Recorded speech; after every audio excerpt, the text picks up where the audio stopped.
Apple iPhones काफी अच्छे होते हैं मगर हर किसी के लिए नहीं होते। मगर एंड्रॉइड का एप्पल गूगल पिक्सल, एक तरफ गूगल वाले समझ रहे हैं कि वो एप्पल है, दूसरी तरफ नथिंग समझ रहा है वो एप्पल है, और तीसरी तरफ हमें जो इनकी प्राइस देखकर ओवर प्राइस्ड बोल देते हैं इन्हें। अभी देखो यही बात सुनकर बहुत सारे लोग नीचे बोलेंगे पिक्सल के फोन इतने बढ़िया होते हैं, मैं यूज कर रहा हूँ, पिक्सल 9 यूज कर रहा हूँ, पिक्सल 7 यूज कर रहा हूँ, पिक्सल 8 यूज कर रहा हूँ। तूने कभी यूज भी किया है पिक्सल का फोन? तो पिक्सल 7 प्रो से काफी सारे पिक्सल मैं भी यूज कर रहा हूँ, Pixel 10 Pro XL, Pixel 10 Pro Fold, Pixel की 9 सीरीज, ये सब यूज किए हुए हैं मैंने। उस आधार पर ये वीडियो बन रही है और इस वीडियो का मुद्दा ये है कि पिक्सल फोन पहली बात तो अपनी प्राइस को जस्टिफाई नहीं करते हैं, दूसरी चीज पिक्सल फोन्स नहीं है उतने अच्छे। पिक्सल फोन्स में बहुत सारी कमियां हैं, लेकिन एक चीज है पिक्सल फोन्स की, भाई साहब जितने प्रीमियम पिक्सल फोन्स होते हैं आईफोन भी नहीं होते, ना आईफोन ना सैमसंग ना वीवो ना ओप्पो, कुछ इतना प्रीमियम नहीं होता जितना गूगल फोन्स होते हैं। मतलब आप हाथ में ले लो फोन, ऐसा लगेगा आपको मतलब क्या ही प्रीमियम चीज ले ली, मतलब मजा ही आ जाता है। लेकिन वहीं पर दूसरी चीजों की बात करूं, गूगल पिक्सल आज के टाइम पर बहुत ज्यादा पीछे है और उसमें सबसे पहली मैं बात करता हूं कैमरा की। भाई साहब पिक्सल फोन्स एक टाइम पर जाने जाते थे कैमरा के लिए, आज के टाइम पर भी जाने जाते हैं कैमरा के लिए, लेकिन अगर आपको आर्टिस्टिक टाइप की फोटोज खींचनी है वो भी नेचुरल मोड में, जो पिक्सल की फोटोज आती है बिल्कुल नेचुरल आती है। और यहीं पर एक चीज मैं ये बोलूंगा, अगर कोई इंसान सांवला है या फिर उसका कलर डार्क है, भाई साहब उसे गूगल पिक्सल की फोटोज नहीं पसंद आएंगी, कतई नहीं पसंद आएंगी। मतलब होंगे 1-2% लोग जिन्हें पसंद आ जाए, लेकिन ज्यादातर लोगों को नहीं आएगी, क्योंकि नेचुरल इतने फोटोज होते हैं, सबको अपनी शक्ल देखना ही पसंद नहीं है कि इतनी डार्क स्किन थोड़ी ना है मेरी। और यहीं पर मैं दूसरी बात करूं अगर पोर्ट्रेट मोड की, तो भाई साहब पिक्सल से घटिया पोर्ट्रेट किसी फोन का नहीं है। मतलब अगर मैं पिक्सल 10 प्रो फोल्ड या फिर पिक्सल 10 प्रो एक्सेल जो कि 1.25 लाख का फोन है, पिक्सल 10 प्रो फोल्ड 2.25 लाख रुपए का फोन है, अगर मैं उनको कंपेयर करूं अपने मोटो एज 60 प्रो से, तो भाई साहब पोर्ट्रेट मोड में कहीं ना कहीं मेरा फोन ज्यादा अच्छी फोटो खींच देगा। पोर्ट्रेट मोड सबसे पहले लाया पिक्सल फोन्स में गया था और आज के टाइम पर पोर्ट्रेट मोड सबसे पीछे पिक्सल फोन्स का है। भाई साहब मैं नथिंग की बात कर रहा था कि नथिंग अपने आप को एप्पल समझता है, 80,000 रुपए का उसका नथिंग फोन 3 भी ले लो ना तो वो भी अच्छी फोटो खींच देगा इन पिक्सल फोन से। क्योंकि पोर्ट्रेट मोड में यहाँ पर सबसे पहली बात तो देखो ये है, ये अपने फोन में 5x टेलीफोटो लेंस देते हैं, उसका यूज ही नहीं लेते हैं। पोर्ट्रेट मोड में आपको ऑप्शन ही नहीं देते हैं 5x का, आपको वहां पर ऑप्शन मिलेंगे 1x 2x 3x, जो कि मेन कैमरा को ही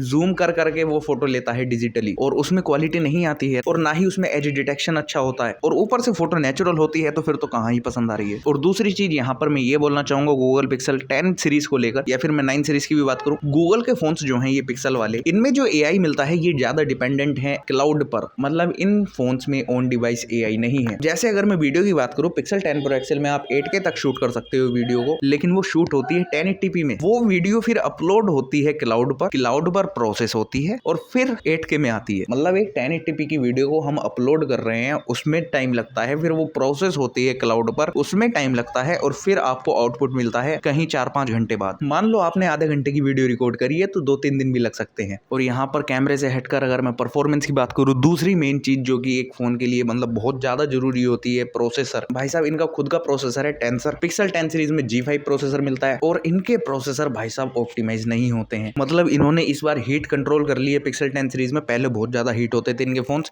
लेकिन भाई साहब थ्रोटल होते हैं इनके प्रोसेसर ऐसे गंदे वाले। अभी के टाइम पर इनके फोन उतने ज्यादा हीट नहीं होते हैं, लेकिन अगर आप इनके फोन में BGMI खेलो तो भाई साहब आप खेल के पता लगा लो कि अरे इससे बढ़िया तो मेरे CMF फोन 1 में चल जाता है, जो कि 15-16 हजार रुपए का फोन है। आप पिक्सल के फोन्स में गेमिंग अच्छे से नहीं कर सकते हो, बाकी normal day to day task जो भी होते हैं वो इजीली हो जाते हैं। बाकी अगर मैं तीसरी बात करूँ UI की, भाई साहब बहुत ज्यादा बग्स होते हैं, मतलब बहुत ही ज्यादा बग्स होते हैं गूगल के फोन्स में। आपको रैंडमली चलाते चलाते कुछ ना कुछ बग्स दिख ही जाते हैं। और इन सबसे अलग मैं बैटरी की बात करूँ, भाई साहब ये भी वही ब्रांड है जो चार्जर नहीं देती है डब्बे में, और चार्जिंग फिर स्लो इतनी होती है कि बस पूछो मत। भाई साहब मैंने पिक्सल 7 प्रो काफी लंबे समय तक यूज किया था, और मैं सबसे ज्यादा परेशान रहता था उस फोन को लेकर कि भाई वो चार्ज बहुत स्लो होता था, 3-3 घंटे तक लगाना पड़ता था फोन को चार्जिंग पे, उसके बाद वो चार्ज होता था, और उसके बाद डाउन भी जल्दी होता था। लेकिन मैं यहाँ पर ये भी चीज बोलना चाहूंगा पिक्सल फोन्स की, पिक्सल फोन्स में कमियां हैं, काफी सारी कमियां हैं, बहुत सारी कमियां हैं, लेकिन उसके बाद भी वो फोन आपको सेटिस्फाई करके रखेगा, पता नहीं क्यों लेकिन करके रखेगा। और यही एक रीजन हो सकता है कि शुरू में जब आप पिक्सल फोन को यूज करते हो आपको लगता है बेकार फोन है, लेकिन कुछ टाइम जब आप यूज कर लेते हो तो फिर आप कहते हो कि ये तो अच्छा फोन है यार, लेकिन उसमें कमियां बहुत सारी हैं। जो मैंने गिनाई आपको, ये सारी कमियां आपको पिक्सल फोन्स में मिलेंगी। और इन सबसे अलग अगर प्राइस, भाई साहब बहुत महंगे होते हैं ये, और महंगे मैं इसलिए बोल रहा हूँ क्योंकि 1 साल बाद अभी पिक्सल 10 प्रो 70,000 रुपए का लॉन्च हुआ है, अगले साल हो सकता है वो 30-40 हजार रुपए का आपको मिले, तो 1 साल बाद खरीदो अगर खरीदना भी है तो फोन। मेरे को एक कमेंट आया था एप्पल वाली वीडियो के बाद कि गूगल पिक्सल की भी वीडियो बनाओ, बना दी? तो नीचे कमेंट में बताओ जरा। अगर और किसी टॉपिक पर आपको वीडियो चाहिए या फिर जो भी है टेक का कोई टॉपिक है जो आपको नहीं पता लेकिन उसकी बहुत चर्चा होती है, कमेंट में बताओ। और आप अगर पिक्सल फोन यूज कर रहे हो तो आप अपना एक्सपीरियंस बताना कैसा है, कैमरा कैसा है उसका, पोर्ट्रेट मोड यूज करते हो नहीं करते हो। मिलता हूँ आपसे अगली वीडियो में, तब तक के लिए गुड बाय।